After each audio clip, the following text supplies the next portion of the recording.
Madeleine by Ludwig Bemelmans.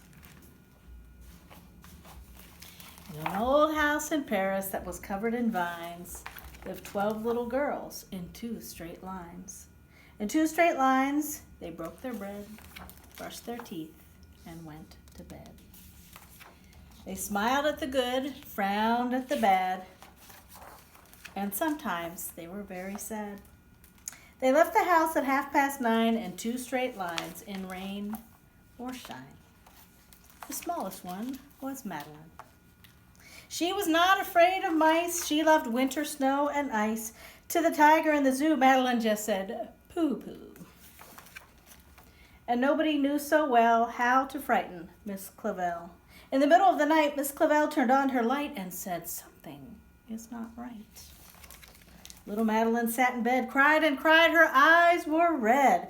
And soon after Dr. Cone came, he rushed over to the phone and dialed Danton 106. Nurse, he said, it's an appendix. Everybody had to cry. Not a single eye was dry. Madeleine was in his arm in a blanket, safe and warm. In a car with a red light, they drove out into the night. Madeleine woke up 2 hours later in a room with flowers. Madeleine soon ate and drank. On her bed there was a crank and a crack on the ceiling that had the habit of sometimes looking like a rabbit. Outside were birds, trees, and sky, and so 10 days passed quickly by.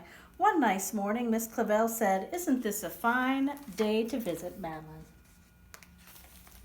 Visitors from 2 to 4, read a sign outside her door.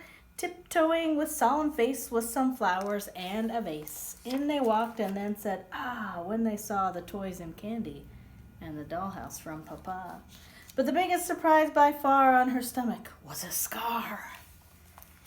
Goodbye, they said, we'll come again, and the little girls left in the rain.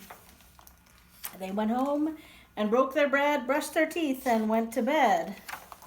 In the middle of the night, Miss Clavel turned on the light and said, something is not right. And afraid of a disaster, Miss Clavel ran fast and faster. And she said, please, children, do tell me what is troubling you. And all the little girls cried, boo-hoo, we want to have our appendix out too. Good night, little girls. Thank the Lord you are well. Now go to sleep, said Miss Clavel. And she turned out the light and closed the door. That's all there is. There is